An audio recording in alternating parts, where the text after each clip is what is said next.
Shalom sahabat YKB yang dikasihi Tuhan, senang menjumpai saudara dalam acara Wasiat Kekal, renungan firman Tuhan yang memandu kehidupan. Bersama dengan saya, Fania Natasa, pendeta GKI yang melayani jemaat GKI Blora. Renungan kita pada hari ini, Jumat 15 Agustus 2025, ditulis oleh Pendeta Sri Agus Patnaningsih, yang berjudul Kuasa Tuhan Tak Tertandingi. Firman Tuhan pada hari ini didasarkan dari 1 Samuel pasal 5 ayat 1 sampai dengan 12. Sebelum kita bersama-sama membaca firman Tuhan, mari kita berdoa.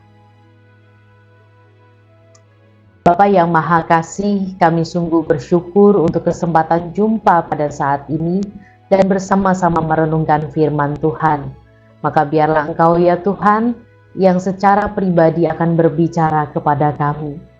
Di dalam nama Tuhan Yesus Kristus kami berdoa. Amin. Mari kita bersama-sama membaca firman Tuhan di dalam Alkitab.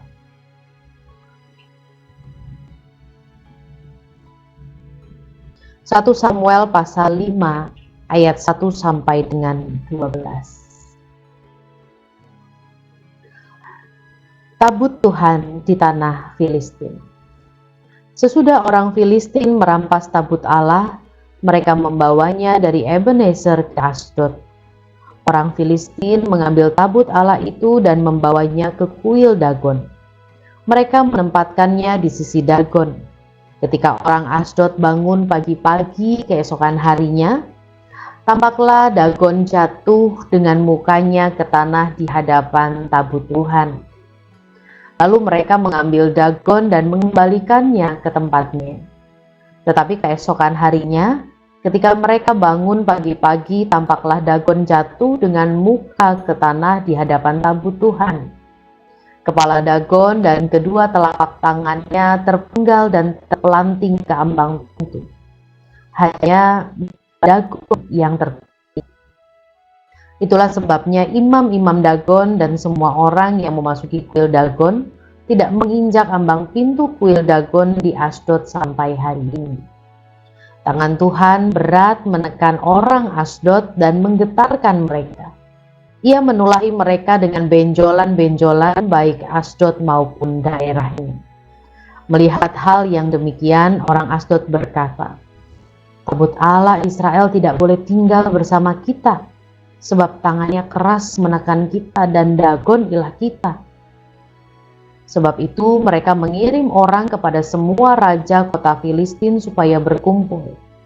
Orang Asdod bertanya, "Apa yang harus kita lakukan dengan tabut Allah Israel?" Jawab raja-raja itu, "Tabut Allah Israel harus dipindahkan ke Gad." Lalu mereka memindahkan tabut Allah Israel itu ke sana. Tetapi setelah mereka memindahkannya, tangan Tuhan juga mendatangkan kegemparan yang sangat besar atas kota itu. Ia menghajar orang-orang kota itu, timbul benjolan-benjolan pada mereka dari anak-anak sampai dewasa. Lalu mereka mengantarkan tabut Allah itu ke Ekron. Setibanya tabut Allah di Ekron, orang Ekron berteriak, "Mereka memindahkan tabut Allah Israel kepada kita untuk membinasakan kita dan bangsa kita." Sebab itu mereka mengirim orang kepada semua raja orang Filistin supaya berkumpul.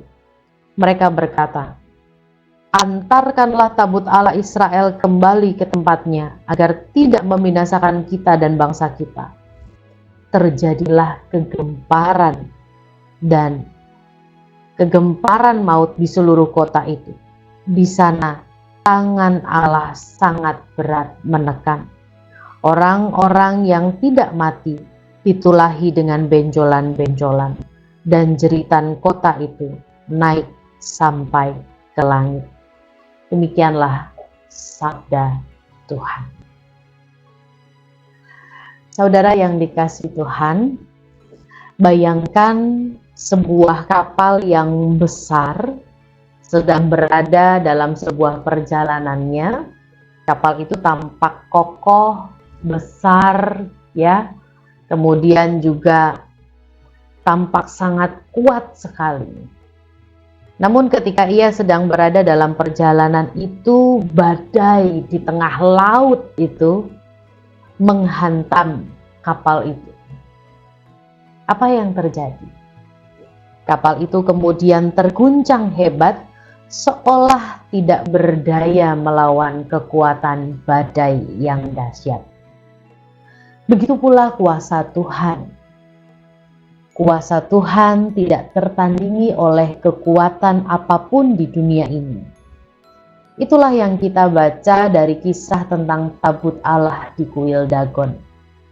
1 Samuel pasal 5 menceritakan kisah tabut Allah yang dirampas oleh orang Filistin dan ditempatkan di kuil Dagon dewa mereka, membawa satu pemahaman untuk boleh kita maknai. Tuhan menunjukkan kekuasaannya. Patung Dagon jatuh dan hancur di hadapan tabut Allah. Tuhan juga menghajar orang-orang di kota Asdod dengan tulah benjolan-benjolan sebagai hukuman karena tidak menghormati hadiratnya. Saudara, kisah ini menegaskan bahwa Tuhan adalah Allah yang benar dan tidak dapat diperlakukan secara sembarangan. Kisah ini menunjukkan keagungan dan kekuatan Tuhan yang luar biasa. Sama seperti orang Filistin yang akhirnya ketakutan dan menyadari kesalahan mereka. Kita pun dipanggil bukan untuk ketakutan, tetapi untuk meletakkan penghormatan, menghormati dan mengakui kuasa Tuhan yang melebihi apapun. Kita dipanggil untuk menjadi waspada terhadap segala bentuk berhala di zaman yang modern ini. Berhala-berhala modern seperti ambisi yang berlebihan, harta atau kekuasaan yang dapat membuat kita tidak menghargai Tuhan. Bila kita menaruh kepercayaan dan penghormatan kita hanya kepada Tuhan Sang Maha Kuasa. Mari kita berdoa. Bapa yang baik, firman-Mu menegur dan juga menolong kami untuk kembali di jalan yang benar. Sebagaimana kami terus Engkau panggil untuk menghormati, menghargai, bahkan untuk terus percaya akan kuasa dan kebesaran. Maka biarlah Allah Roh Kudus pimpin kami untuk boleh menjadi pribadi-pribadi yang terus meletakkan segala hormat hanya kepadamu ya Allah, Sang Penyelamat. Dalam Kristus kami berdoa. Amin. Demikianlah renungan kita pada hari ini.